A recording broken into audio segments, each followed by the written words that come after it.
5 online habits I erased to feel human again because of Japanese minimalism. Have you ever caught yourself scrolling through your phone at 2 a.m., feeling emptier than when you started? We've all been there, right? What if we told you that an ancient Japanese philosophy could help us break free from this digital trap and actually feel like ourselves again? So here's what happened. We were drowning in notifications, tabs, and endless feeds, and honestly, we didn't even realize how exhausted we felt until we stumbled upon Japanese minimalism. Now, this isn't just about throwing away stuff or having empty rooms. It's actually a whole different way of thinking about what we let into our lives, including our digital lives. The Japanese have this beautiful concept called which basically means intentional emptiness or space. It's about creating breathing room in your life. And when we started applying this to our online habits, something shifted. We suddenly had energy again. Our minds felt clearer. We actually started enjoying our days instead of just getting through them. Today, we're sharing the 5 specific online habits we completely erased from our daily routine. And honestly, the transformation has been pretty wild. These aren't complicated changes either. They're simple shifts that made us feel more connected to actual life instead of just watching it pass by through a screen. The endless scroll through social media feeds. Let's talk about the big one first. We used to wake up and immediately grab our phones. Before even getting out of bed, we'd be scrolling through Instagram, then Twitter, then Facebook, then back to Instagram because maybe we missed something in those 3 minutes. Sound familiar? Here's the thing about social media that Japanese minimalism taught us. There's this principle called danshari, which encourages us to refuse things we don't need, dispose of excess, and detach from the obsession of possessing. When we really thought about it, what were we actually getting from these endless scrolls? Most of the time, we couldn't even remember what we'd seen 10 minutes later. Research from the University of Pennsylvania found that people who limited their social media use to just 30 minutes per day showed significant reductions in loneliness and depression compared to the control group. 30 minutes total, not per app. That number surprised us because we were easily spending 3 to 4 hours daily just mindlessly scrolling. So, we made a change. Instead of scrolling through feeds, we now check social media with purpose. We go in, look at specific accounts we actually care about, maybe post something meaningful, and then we're out. No more sitting there letting the algorithm feed us random content for hours. The difference has been incredible. We have so much more time now, and weirdly enough, we feel more connected to our actual life instead of just watching it pass by through a screen. The Japanese approach to minimalism isn't about deprivation, though. It's about making room for what truly matters. When we cut out the meaningless scrolling, we suddenly had space for reading, cooking, going for walks, or just sitting quietly with our thoughts. That last part felt strange at first, but now it's become something we actually look forward to. Keeping dozens of browser tabs open forever. Okay, confession time. We used to have something like 40 tabs open at any given moment. Articles we'd read someday, recipes we'd try eventually, videos we'd watch when we had time. Our browser looked like a digital hoarder's paradise, and our laptop was constantly overheating trying to keep up with all of it. Japanese minimalism has this concept called motenai, which expresses regret over waste. But here's the twist we learned. Keeping all those tabs open thinking we'd use them someday, that's actually a form of waste, too. We were wasting mental energy every time we saw that cluttered tab bar. We were wasting our computer's resources. And we were wasting the present moment by constantly thinking about all these things we should be doing. So we adopted a new rule inspired by the minimalist approach. If we're not going to read or use something within the next hour, we either bookmark it properly in an organized folder or we let it go. Most of the time, we let it go. And guess what? We haven't missed a single one of those tabs. There's something really freeing about closing everything and starting fresh. Our computer runs faster now, obviously, but more importantly, our minds feel less cluttered. We're not constantly distracted by that little voice saying, "Don't forget about those 17 things you have open." We can actually focus on what we're doing right now, which is kind of the whole point, right? The change happened gradually. At first, we'd panic a little when closing tabs, worried we'd lose something important. But then we realized that if something's truly important, it'll come back to us. And if it doesn't, well, maybe it wasn't that important after all. This idea aligns perfectly with the Japanese minimalist belief that we should trust in the natural flow of things rather than trying to control and save everything. Staying subscribed to every newsletter that ever existed. Remember when we signed up for that newsletter to get a discount code 3 years ago? Yeah, we were still getting emails from them. Multiply that by about 100 different companies, blogs, and random services, and we had an inbox that was basically unusable.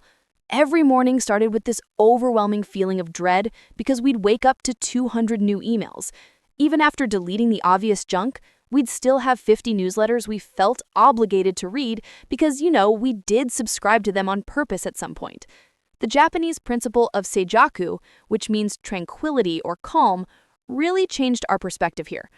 Our email inbox is one of the first things we interact with each day.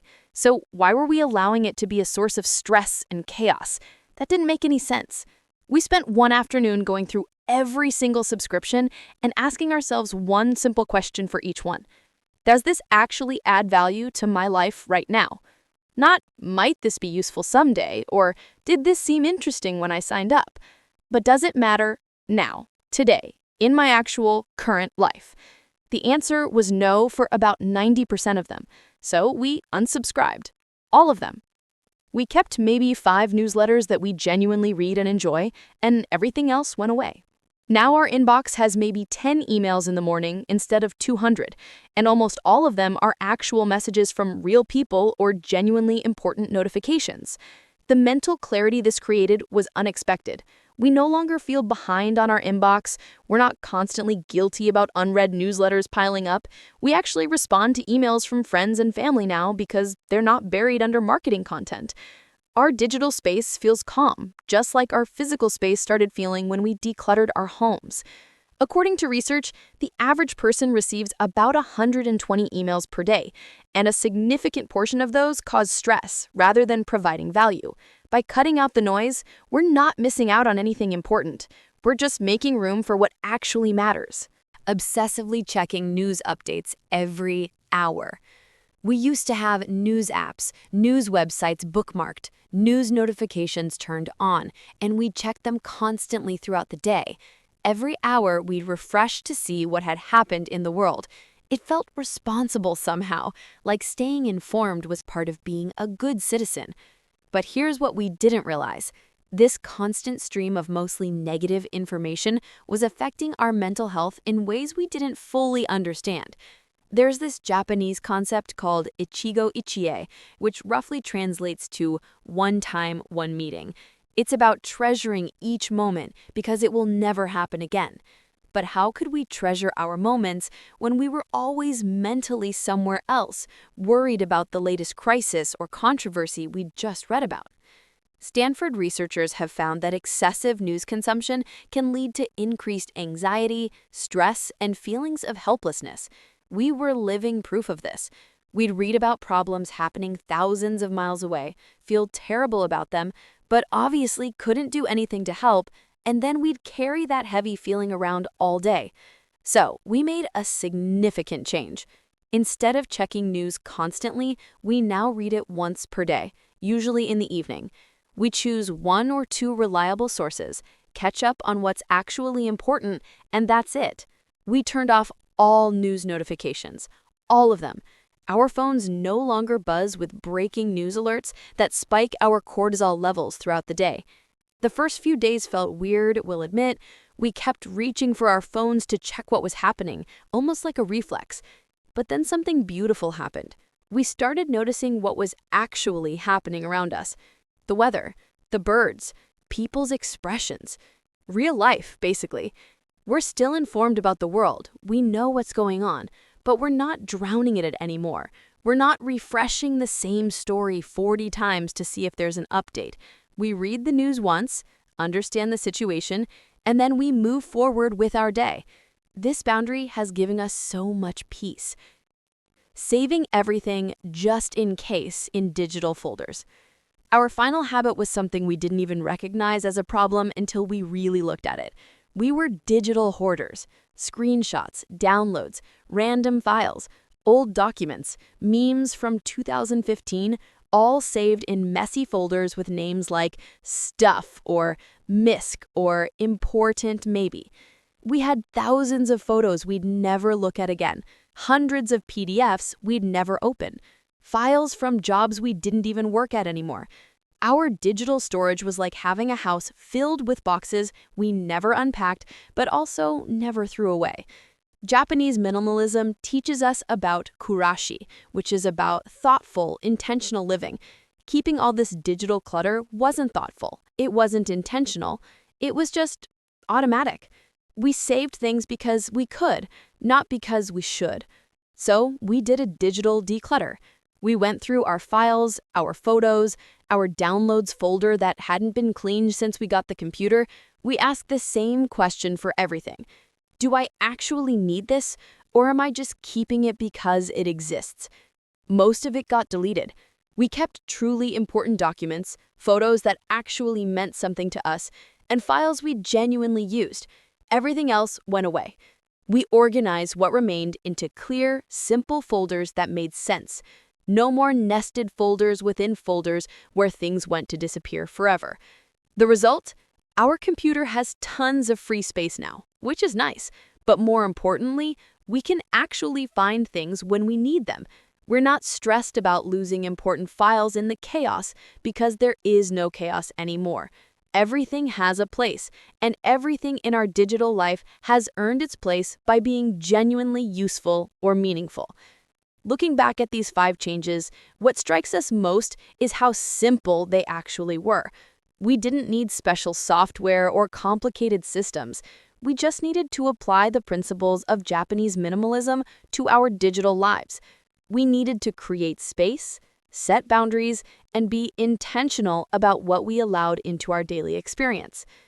The truth is, we feel more human now. We're more present. We have more energy. We're less anxious.